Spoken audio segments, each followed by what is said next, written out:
नमस्कार मंडळी. तर आज आपण चवीला जबरदस्त, दिसायलाही अतिशय सुंदर, तितकीच कुरकुरीत आणि पौष्टिक अशी गव्हाच्या पिठाची रेसिपी बनवतोय. चहासोबत तर अगदी भन्नाट लागते, शिवाय घरातल्या साहित्यामध्ये बनवून तयार होते. चला तर मग वेळ न घालवता लगेचच रेसिपीला सुरुवात करूया. त्यासाठी सर्वात आधी इथे मी एक मोठं भांडं घेतलं आहे. आता यामध्ये आपल्याला 2 वाट्या गव्हाचं पीठ घ्यायचं आहे. त्यानंतर चवीपुरतं मीठ घालूया. त्यानंतर अर्धा चमचा ओवा यामध्ये घालायचा आहे. आता हे सर्व साहित्य आपल्याला छान असं एकजीव करून घ्यायचं आहे.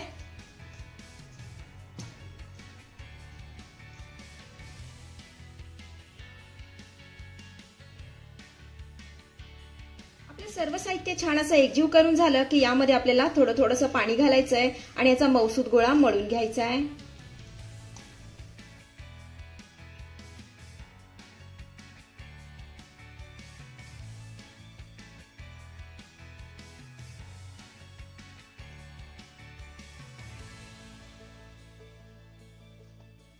तर इथे तुम्ही बघू शकताय आपला हा मऊसूत गोळा मळून तयार झालेला आहे. आता यावर आपल्याला झाकण ठेवायचं आहे आणि याला 10 मिनिटं छान असं मुरू द्यायचं आहे.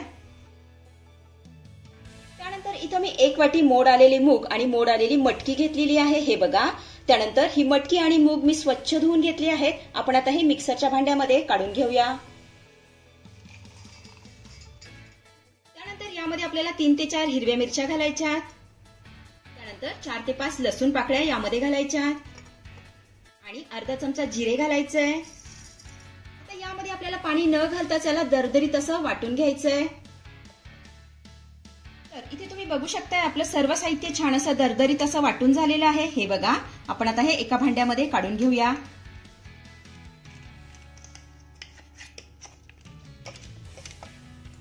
त्यानंतर 1 वाटी बेसन पीठ यामध्ये घालायचंय. त्यानंतर 1 बारीक चिरलेला कांदा यामध्ये घालायचा आहे. त्यानंतर 5 ते 6 कढीपत्त्याची पानं मी अशी बारीक चिरून घेतलेली आहेत, यामध्ये घालूया. त्यानंतर 1 चमचा लाल तिखट यात घालायचंय. अर्धा चमचा हळद, अर्धा चमचा धनेपूड, चवीपुरतं मीठ आणि त्यानंतर भरपूर अशी बारीक चिरलेली कोथिंबीर यामध्ये घालायची आहे. त्यानंतर हे सर्व साहित्य आपल्याला छान असं एकजीव करून घ्यायचं आहे.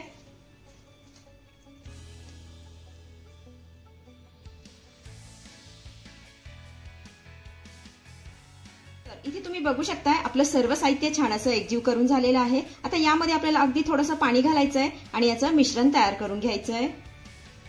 पाणी आपल्याला अगदी थोडंसंच घालायचंय. छान मिक्स करून घेऊया.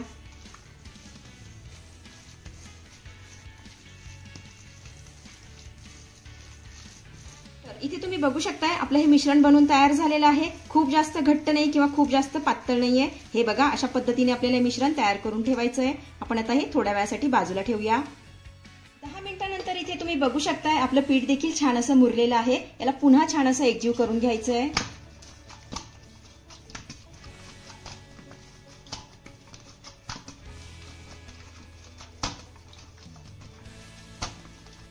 पीठ छान असं एकजीव करून झालं की यामधला आपल्याला एक छोटासा गोळा काढून घ्यायचा आहे. हे बघा.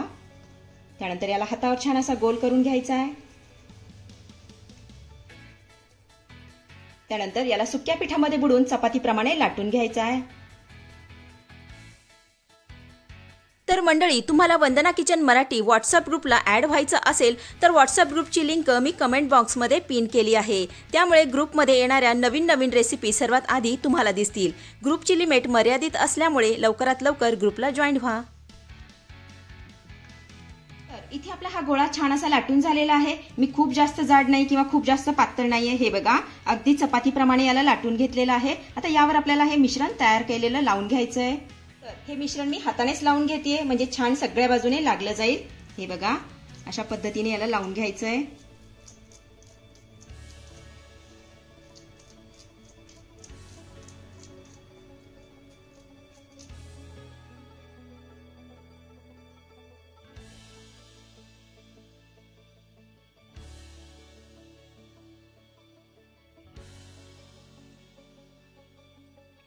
इथे तुम्ही बघू शकताय आपलं हे मिश्रण सगळ्या बाजूने छान असं लावून झालेलं आहे.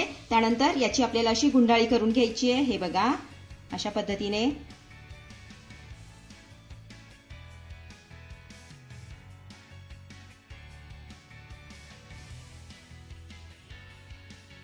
त्यानंतर इथे देखील छान असं पॅक करून घ्यायचं आहे आणि त्यानंतर ह्या साईडच्या कडा देखील आपल्याला पॅक करून घ्यायच्या आहेत. हे बघा.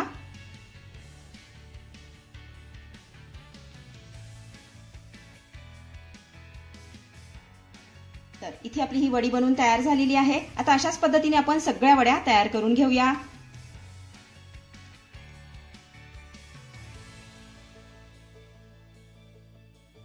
इथे आपल्या सगळ्या गुंडाळ्या किंवा वड्या बनवून तयार झालेल्या आहेत. आपण आता ह्या वाफवून घेऊया. त्यासाठी इथे मी एक चाळण घेतली आणि चाळणीला अगोदरच तेल लावून घेतलेलं आहे. आपण आता यामध्ये गुंडाळ्या ठेवून घेऊया.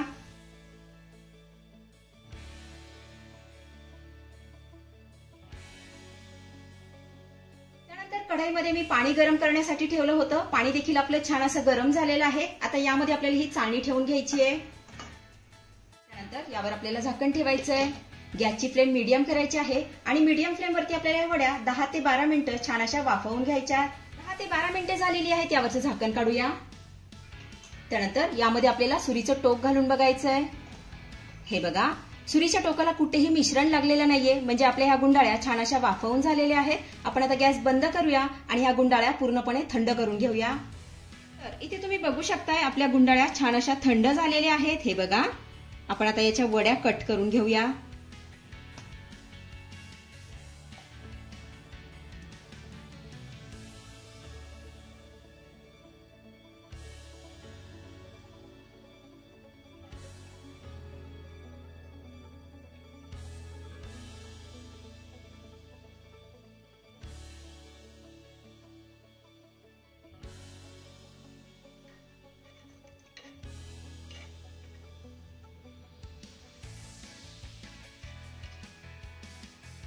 इथे तुम्ही बघू शकता आपल्या सगळ्या वड्या छान अशा कट करून झालेल्या आहेत. हे बघा, ह्या वड्या तुम्ही अशाच खाल्ल्या तरी सुद्धा खूप छान लागतात किंवा तळून खाल्ल्या तरी देखील खूप छान लागतात. आपण आता ह्या वड्या छान अशा कुरकुरीत तळून घेऊया.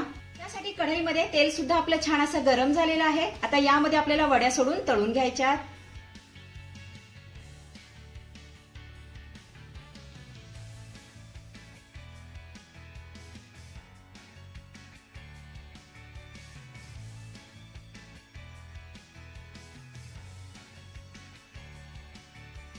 वड्या तळत असताना गॅसची फ्लेम आपल्याला मीडियमच ठेवायची आहे आणि मीडियम फ्लेम वरती आपल्याला वड्या छान अशा सोनेरी रंगावरती तळून घ्यायच्या.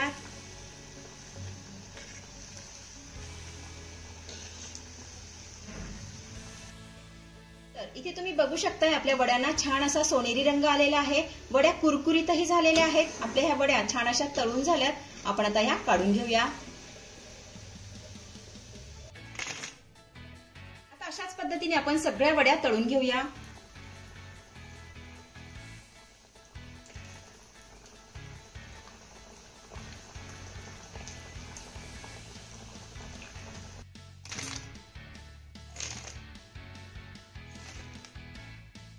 अशा पद्धतीने आपल्या ह्या पौष्टिक गव्हाच्या पिठाच्या वड्या बनवून तयार झालेल्या आहेत. अतिशय साधी आणि सोपी रेसिपी आहे, शिवाय पौष्टिक आहे. नक्की करून बघा.